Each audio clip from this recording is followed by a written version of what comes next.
Dans cette séquence, nous allons faire des exemples d'applications sur ajouter des fractions dans le cadre algébrique. Donc il est important de bien connaître toutes les opérations dans le cadre numérique, toutes les différentes règles, et vous allez voir, on va les appliquer exactement de la même manière dans le cas algébrique. Donc on aimerait réduire au même dénominateur effectivement deux fractions, et ensuite les simplifier au maximum, toujours, ça c'est une consigne qui va être de plus en plus évidente, on simplifie toujours au maximum.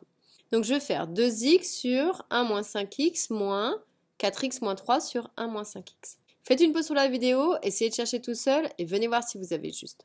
Donc si j'observe, j'ai bien deux fractions et elles sont sur le même partage. Et ce partage c'est 1 moins 5x. Ça c'est un chiffre et c'est le même.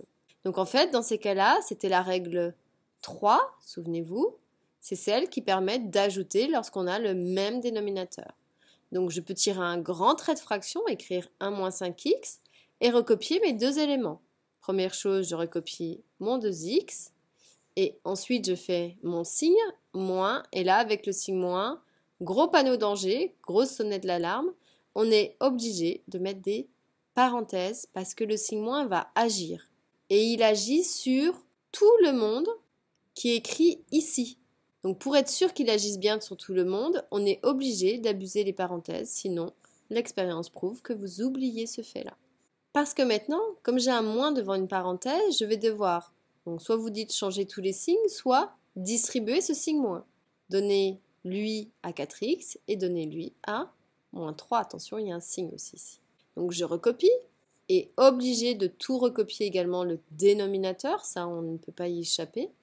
Donc déjà j'ai 2x et ensuite moins avec 4x ça fait moins 4x et moins ça fait plus 3. On n'a pas terminé puisqu'on a dit qu'on voulait simplifier déjà au maximum. Ici, on a toujours donc mon dénominateur. Et au numérateur, en fait, on voit qu'on a des éléments de la même famille qui ne sont pas regroupés. Nous avons des éléments de la famille de x, ici et ici. Donc j'en ai plus 2 et j'en ai, attention au signe, moins 4. Mais plus 2, moins 4, ça va faire moins 2x. Et après, j'ai mon élément qui est constant, j'ai juste plus 3.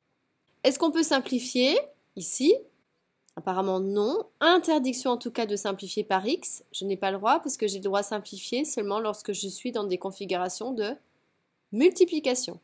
Ici, en fait, c'est tout cet élément-là qui est divisé par tout cet élément-là. Donc ici, il n'y a aucun élément qui est commun. Donc voici le résultat qui était attendu.